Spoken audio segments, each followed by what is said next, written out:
I am so excited. Yes, you are recognizing a different environment for the show today. Welcome, listeners and viewers, to Mission Accepted podcast. We are actually in my beautiful downtown living room in Vancouver, Canada, with Chloé Morgan, international DJ and incredible singer. You're going to hear more from her today. But I just want to say thank you, because our show is because you guys do what you want to do and what you need to do, and that is share, follow, comment. I love the comments that come in. So thank you very much for being dedicated. You know that we talk to people that are on a mission, and predominantly I know that you're on a mission too, because you wouldn't be here just laughing at us, having a good time with our trials and tribulations of making our way, making our passion our mission. So thank you for joining, and thank you for joining the show today. Thank you for having me. Absolutely. I love it. You know what I was thinking this morning when I was getting ready, because that's what we do. I always say the best times are in front of my mirror. And I was thinking about how we met. And I was thinking, you know, there's one thing about this whole new world of collaboration. It's like, you gotta meet. I mean, even when you were here today, I'm like, oh my gosh, you gotta meet Dee, you know what I mean? Because you guys are just in the same field, and you know that you vibrate the same, that there's, you know, a shared experience to be had. And I just love this whole thing. And I really, literally was just on a friend's page. And I was like, she popped out at me. You know, you popped out at me, and I kind of clicked through, and I was like, who's this? This is a local girl that I do not know about. The power of tagging. The power of tagging. The power of tagging. But I just happened to be on someone's page. I mean, and here's the thing. I don't have a lot of time. Like, I'm not a by nature scroll person. Yeah, it was someone that had made a comment. Oh, they wanted me to check out their new book. And so I was like, okay, well, I want to go check out who they are. And, you know, into like their friends. And I was like, who's this girl, right? And then I'm so like, cool. This girl's local, and here we are. So welcome to Mission Accepted, and welcome into my life.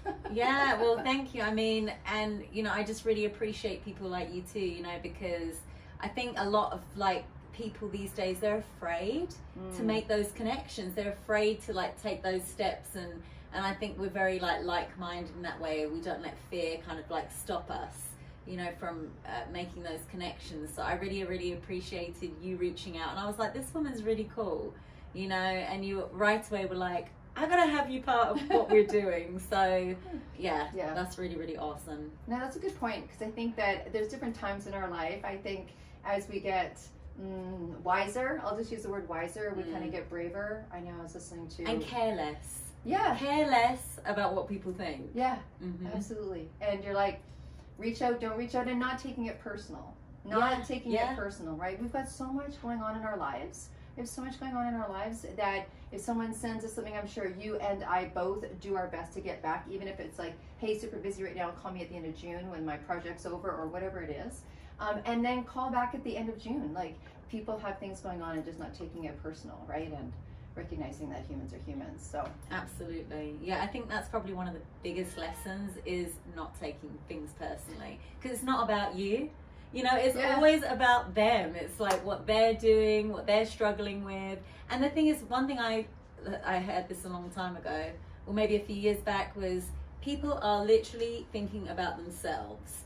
They're worried about what they're doing, how they're coming across. Like, they're thinking, how was I in this situation? They're not thinking, and we're the ones thinking like, how was I? What are they thinking about? As soon as you get past that and you're like moving forward, like that, you can't. I think in life you can't get stuck in any type of situation. You just got to like let things kind of move, you know, and just kind of, you got to go through things and like not hold on to things. You know, we can't be in the past or too much in the future. We can have those goals, dreams and aspirations, but I think it's really something powerful about literally being present, and that is actually where the magic, the miracles, all that beautiful stuff happens, is in this very present moment. Which is really interesting, because, you know, I'm a little bit of a music fan, and for me, people... Just a little bit. A little bit. And even my chapter in the book, which, of course, you are in the book, and we're so grateful for you being in the book, and you're doing so much more around the 262 project, which we'll dig into in a little bit. But, you know, on my chapter, I wrote music is my therapist. And the reason why I did that is because music does exactly that, right? It like brings me in. For some reason, music just takes everything out of my brain, and I just hear the lyrics. And I know sometimes it's interesting, because my son will go, like, he hears the beat, right? He's just like, the beat, and I'm like, dude, and we've all done it. I'm like, that's not the line. He's like, really? I'm like, no, I hear the words, he hears the beat. But even this morning, right? This morning I was like getting ready, I just came through a big project, and I'm like, you know, getting excited for you to come today, and I'm like, I need to ground myself, and I stuck on Supertramp, and I'm like, and I just heard the words, and it brought me into today. I wasn't really thinking about anything else but today and what we were going to get done today. But so interesting that we talk about being in the moment, because music for me is it, and you're all about music. So let's dig into that a little bit, because when I heard your music, I was like, you absolutely need to be in the project. And the project we're talking about, as you all know, is the 262 book and the Stand Up Speak Up Summits, which is all about standing up, speaking up, and showing up. And we're so fortunate that you're going to be singing. You're going to be singing at the event. You're going to be singing at Oceans, a big public launch at the Biltmore next year, right? The weekend before Valentine's. And so we're gonna bring that love. You're gonna bring the love. That's what it is, right? And that's what I learned about music is actually, you know, from some of actually the Motown greats that I've been privileged to be able to like work with, and actually can call my family now. Like Shaka Khan.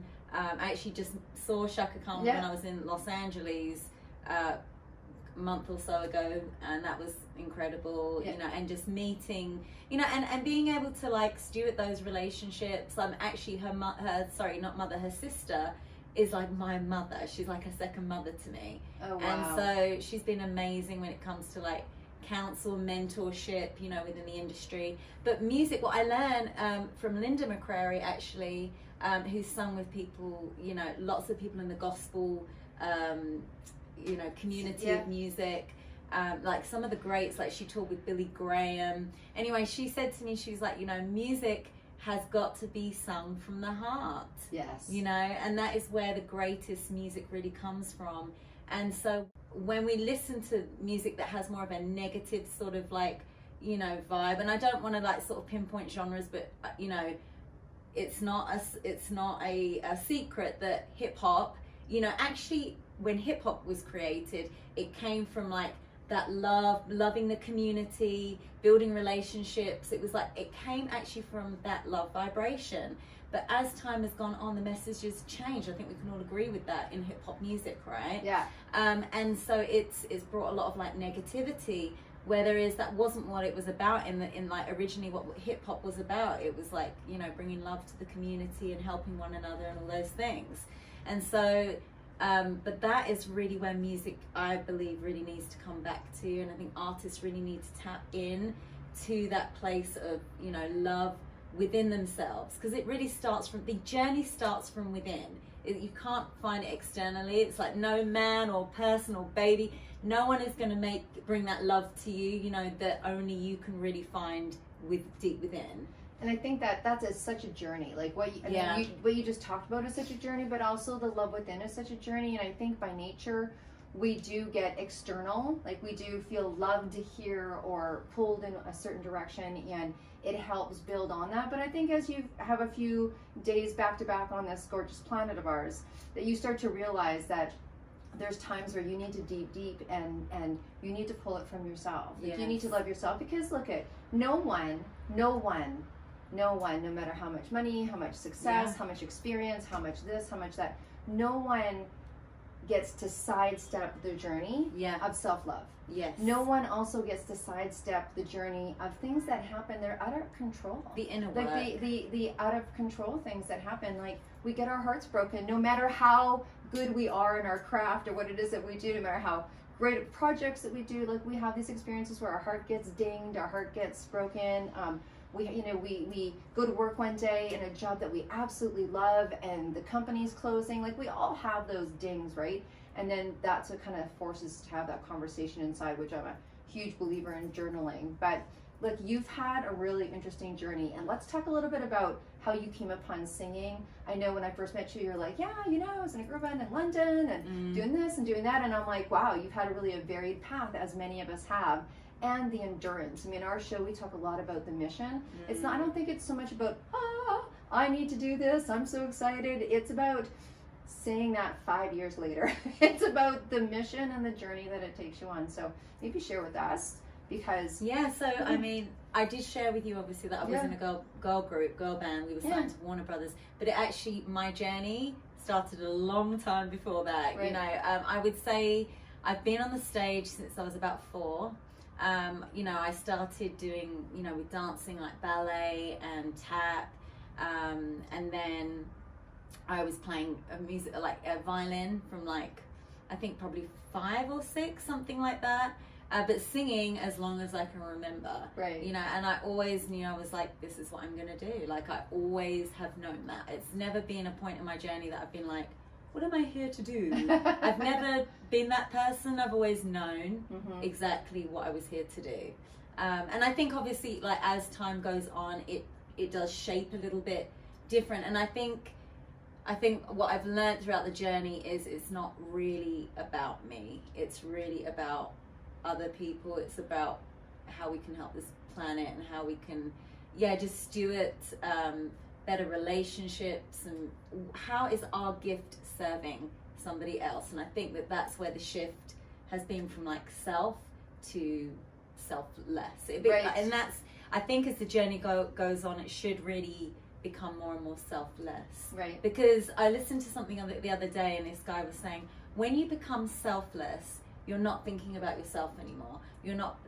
So therefore, fear is non-existent, because you're not worried. Right. You're not worried about like, when's my next job, and like how am I going to pay for this, and like you're not thinking about all those things, because you're thinking about other people. Right. You're thinking about serving. Yes. So you kind of come out of that space of fear and into selflessness. So but the journey started from when I was 4, and you know, I've been on, like I said, been on stage from a very, very young age, and I got scholarships I was doing all of this all throughout school. Like when school was done, I was then going and doing more classes, like after school, singing classes, dance classes, acting class, all of it. And so I was kind of definitely like groomed, I suppose, from like a young age. And then I ended up getting a scholarship into like one of the top stage schools in London. And I trained there for 2 years, and then my mum was like, there's this audition that's coming up, you should go for it. And I was like, Mum, it's for a girl group. I don't want to be in a group. I don't want this. I'm a solo artist. Like, that's not what I want to do. But anyway, she convinced me to go. I was in a very low point actually at that time, because he was like a father to me. My uncle passed away. I'd seen him literally every single day of my life from the day I was born. He invested in me, my career. He would take me to all my singing classes and dance classes. Like, we would walk together, and like I was always with him.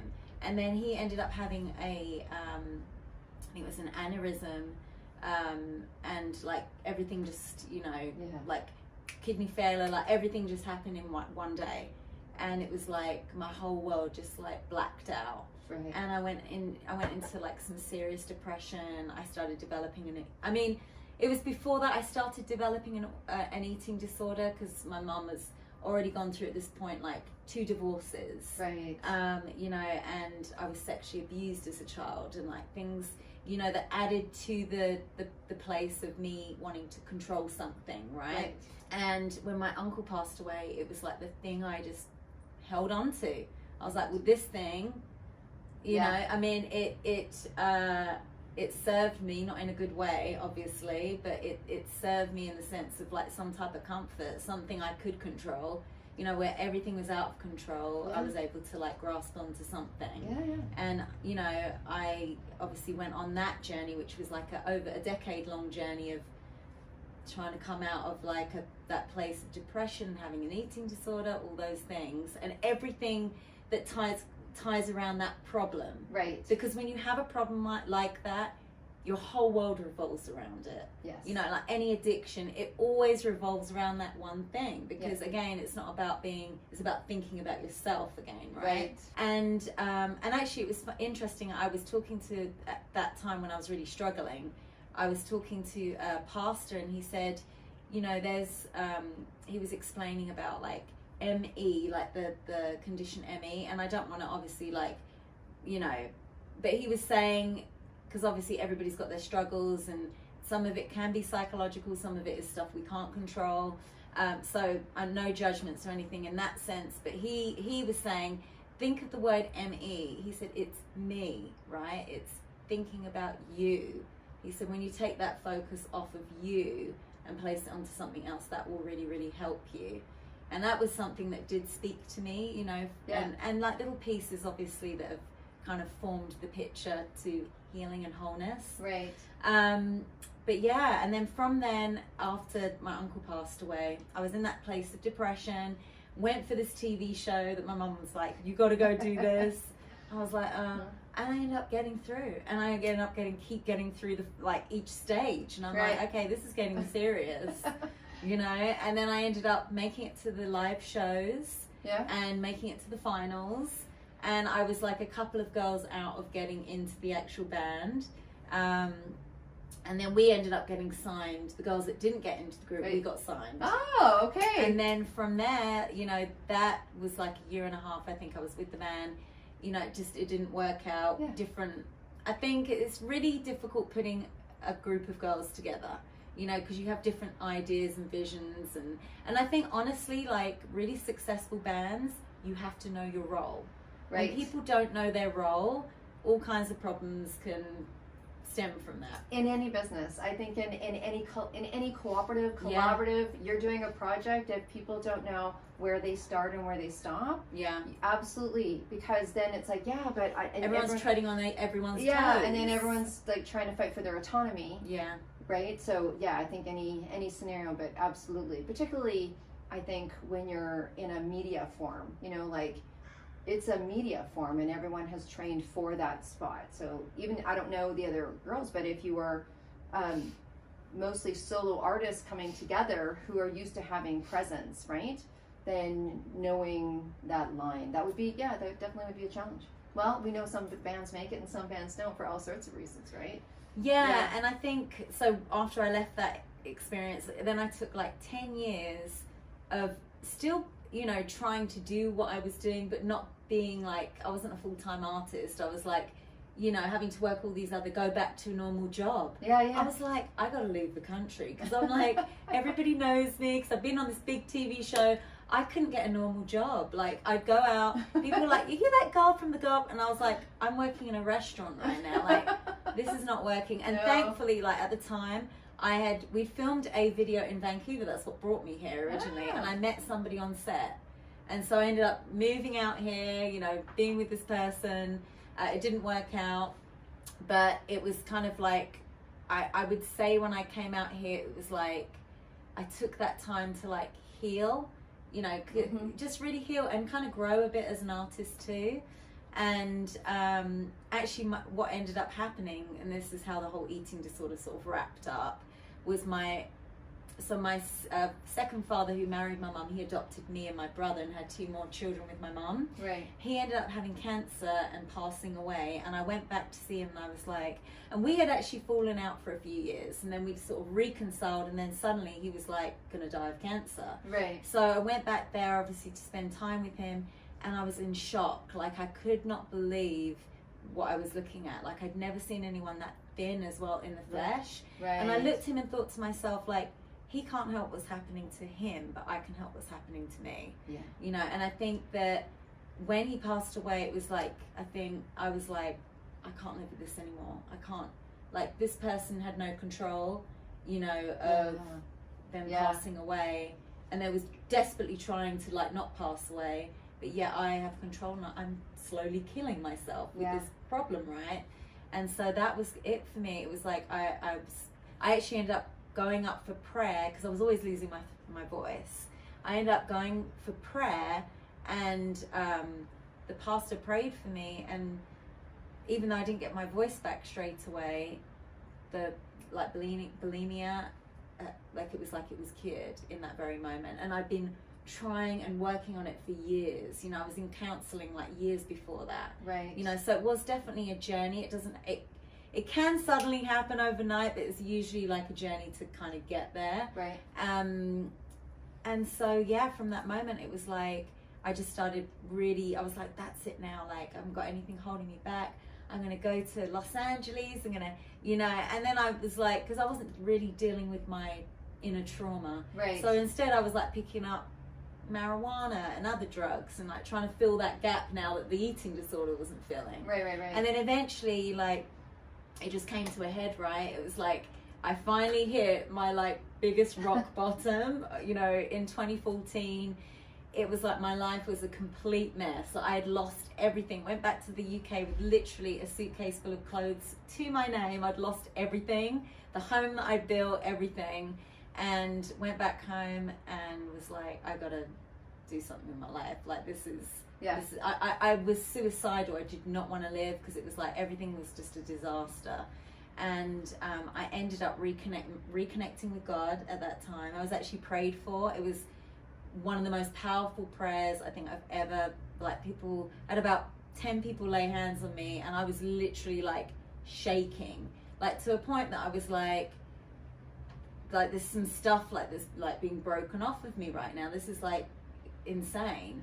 But it was from that moment that I was like, okay, I got to live my life for God now, like on a serious level, you know, because I'd made my connection with God like years and years and years before that anyways. But right.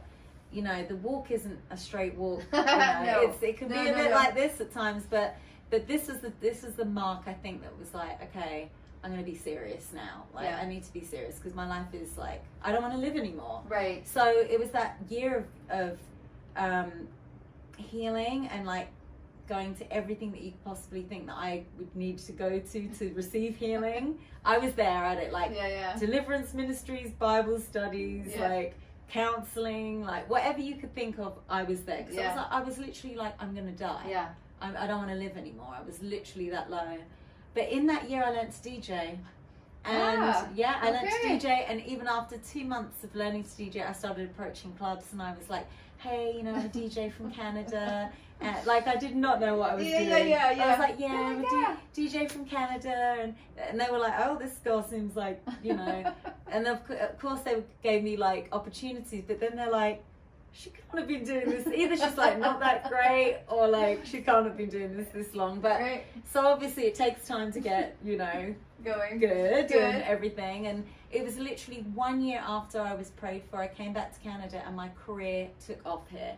Like I've never worked another job since 2015. Okay. Wow. 2015, I've been full-time back in the music industry. So if you take that back, I mean, you said 2014, you went home with a suitcase, and you were like, you know, emancipated, it sounds like. You were pretty, you know, empty on the inside, and definitely, and then by 2015, that's quite a short span when you think about recovery. When you think about recovery and getting yourself back up, and good for you for walking in and like, I can DJ, I got this, I'm from Canada. So they're like, well, we don't really have, you can't really resume that because it's a different country. But it reminds me of Richard Branson when he's like, just say yes and figure it out afterwards, right? So it's experience. Yeah. And I think, you know, I'm like definitely of an experienced type of person. Like I'm one of those people, you just got to throw me into it, and I'm going to figure it out. Yeah. Wow. That's quite a story. Thank you. There's a lot of transparency in there. You know, there's a lot of vulnerability and transparency. And I know I've been talking to a lot of women lately, and there's about sharing. Does it help my career? Does it hinder my career? Are people going to be drawn towards me because now I'm standing in this direction versus that direction? Is it like, even, you know, people that have had abuse in their background, or people that have had addiction in their background, or people that have had, and they get to a place in their life where like, okay, I'm ready to share it, or I never want to share it. Did you go through any of that? I mean, you just shared with us, thank you so kindly, because, you know, you're a beacon, right? So beacons tend to go, you know, I know my message isn't going to just maybe heal one person, it's going to heal a lot of people. Did you go through any of that? I always learned, you know, the power of your testimony. The power of your testimony is powerful, you know, and if my story can help somebody else, then I won. You know what I mean? Right. I already won, you know, and so for me to be able to share this experience, I do really believe, though, I think you've got to be on the other side. Right. With a lot of it. Otherwise, you could be sharing things that you're not necessarily through yet, and could still be a trigger factor, or like, you know, something that can set you back. So, you know, I've always been a very honest type of person. I definitely went through, when I was like doing drugs and all that, I went through a time of completely like silencing myself and being more like, you know, hush hush, like wouldn't open up. But I think it was like I was just trying to hide. It was trying to hide and and I was being silenced as well, for sure, like you know, by fear and all kinds of stuff that was going on. But I definitely, you know, as I shared more of my experience, it creates freedom, because it allows you to be free to be able to share it.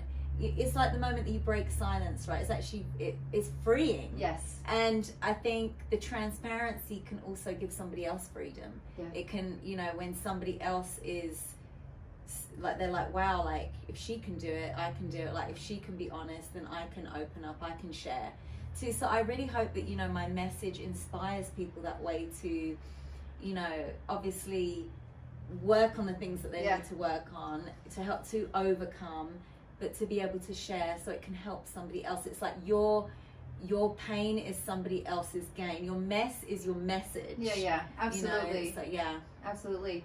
I know we're coming close to time, so a couple of things quickly. Share with us. Already. I know, right? I have a couple questions I want to ask you that are kind of off, and there's one question I have to ask you because that's what we do in the show. But so tell us, okay, where now? What's going on? How can we hear you? How can we this? Like, tell us what's going on for you now and what you got planned in this future. Yeah, well, I'm becoming an author. Yes, I know. International best-selling author, soon to be. Oh, she decided not to do just, you know, go in. She's in a book of 262 women of gumption, creative and media, and entrepreneurs and women of history, which is a little secret and surprise. Yeah, thank you for that. Absolutely. Thank you for bringing me into this. It's, you know, it's a new avenue. It's amazing. You know, I'm really, really thankful for all the beautiful blessings and opportunities that are coming up. You know, so I'm actually going to be I'm creating a masterclass where I'm going to be able to share my gift and like lead other people to like learn to DJ and performance. So that's one of my projects that I've got coming up. She's a lot better at DJing now, just FYI. Oh yeah. Just threw that in there. Yeah. I mean, it's definitely from the beginning to, there's been a huge, and I did get some proper training. I did train myself, you know, I trained myself, but then I was like, I need to like level up here, and I'm always about leveling up. So I'm going to be releasing a lot of music this year. I already started releasing music last year and the year before actually, but there's going to be a lot of music coming out this year. So I'm working with a team in Houston. I'm actually managed by my producer / manager in Houston. Amazing. They work with like so many incredible mainstream artists. And like they took me on, and you know, it's been amazing them developing me and what I'm doing and my music.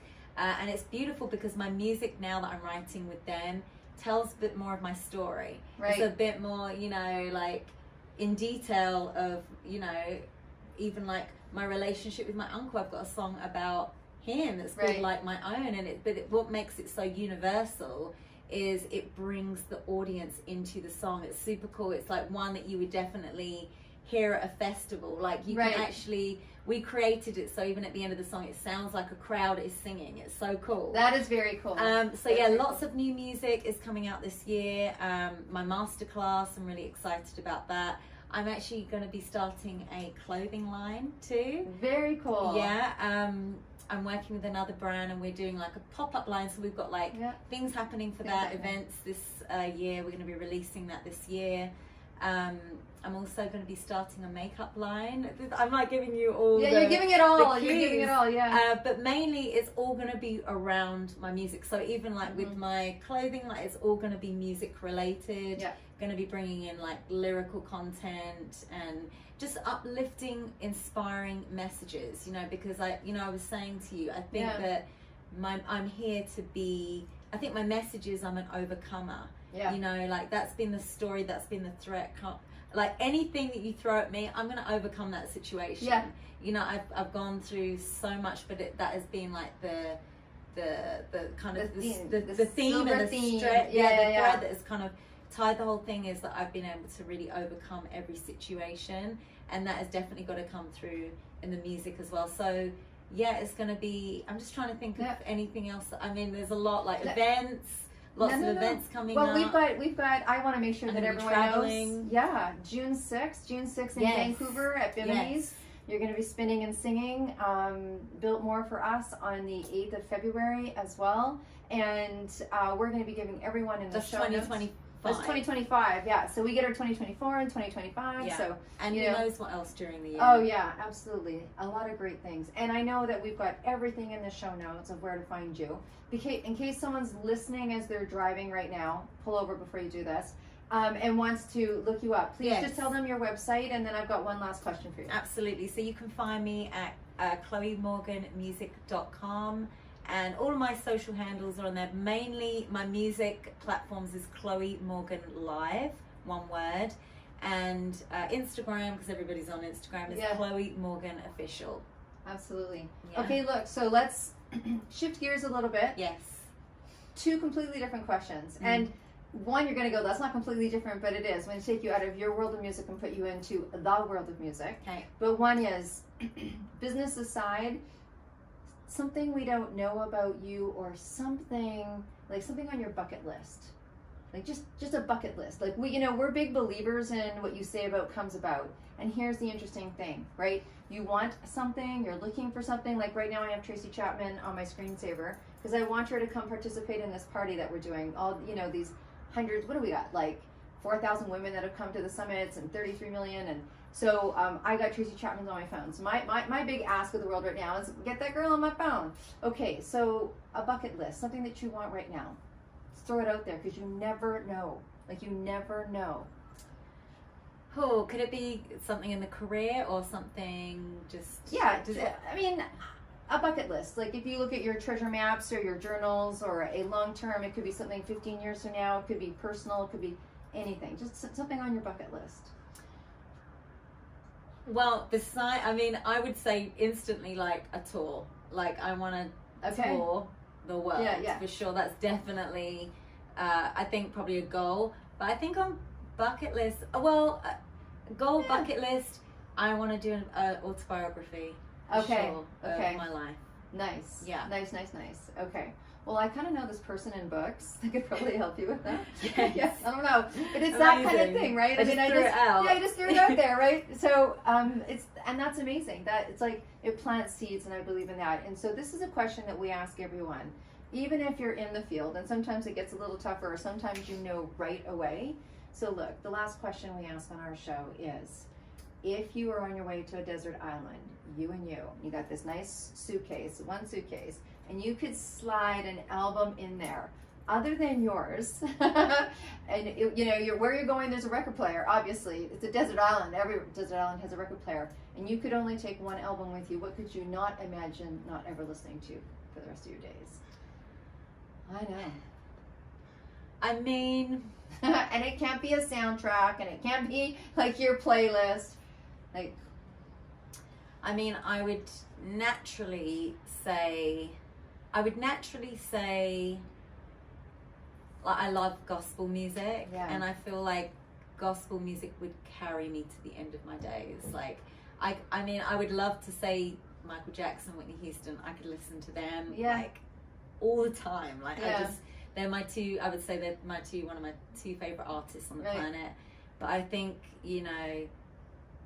for me to know that I'm going to be okay, I would have to listen to a gospel album. I don't know necessarily. That's it. It would just be gospel. I probably have to create the album myself. All my favorite. All your favorite. Music. Okay, you're allowed to have the playlist gospel. Yeah. Oh my gosh.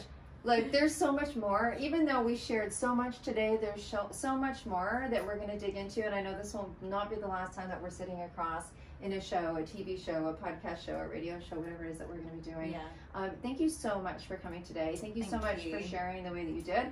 So glad that we met, and that's what happens. And you know what? I think it's a really prime example of what happens when you stay on the mission. Like, I always say to people, there's a great Scottish proverb, and I don't know why I'm pulling it up today, but it's like, until you say yes, all unforeseen does not come into play. So when you say yes, then doors open that would never have done. And that's why, there's people who are like, I don't know if I can afford to do this, and I don't know if I can afford to do that. and they're like, oh, you know, it costs, I don't know, just give an example, it costs like $1,000 to do this thing, and I really want to do it for my business or my career or my passion or whatever. And I'm like, if you walked out the door today and you needed to buy 4 tires for your car because for some reason they're all, you know, they're all flat, they're all done, someone slashed them or whatever, would you find $1,000? They're like, yeah. And I'm like, you can. We can. So I think until you say yes and push yourself through what's going on over here, then the unforeseen happens, and I meet you and you meet me, and you want to publish a book and I get you in a book, and who knew? Like, who knew? I'm sure you wanted an autobiography before you met me, right? You know? And I think just to add to that too, just to jump on the bandwagon of that, is also being open. Not necessarily that it has to be exactly how you think it should be. Right. You know, just being open to it possibly being a different way. Because sometimes it's like we want to get to a goal, right? Yeah. But sometimes it's not the way that we think we're going to get to that goal.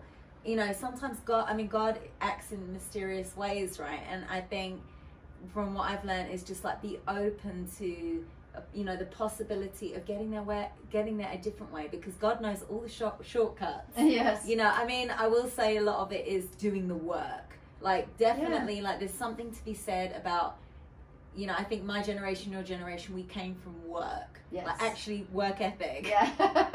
I mean, to laugh at it, you know what I'm talking about. Yeah. And I think that we, you know, I enjoy the work. I enjoy it because that is gaining the experience. Yeah. Is by doing it, you know, and just being open. And I think, for me, I think that's where things have really shifted and more has opened up in my world, is like, it doesn't have to be exactly how I think it should be. Yeah. Like, I'm going to open myself up, and like, and just an example of that, you know, my manager and producer, he's like, okay, we're going to do this. And at first I kind of like struggled with a few ideas that he had. And then I was like, I just said to myself one day, I was like, let it go. Like, you've got this far, but this is as far as you've got yourself. Like, let the professional maybe tell you what you think, you know, like, because you can't just depend on what you think. Like, we need like lots of other ideas and things coming in. And the thing is, if it doesn't work, it doesn't work. Try again. Yeah. There's always tomorrow. I mean, it's not guaranteed, but it's like there is always usually another try. Another way. All right. Well, we are going to wrap up today. Thank you so much. Thank you so much for being the great listeners and viewers. And I know you're going to share and you're going to comment. And you're going to do everything you need to do. And if you want to be sitting where Chloé is sitting and you want to have a conversation, come on over to my living room. No, you know what to do. It's deb@debdrummond.com. We appreciate you. We appreciate you. Thank you very much. And people, always be well and stay groovy.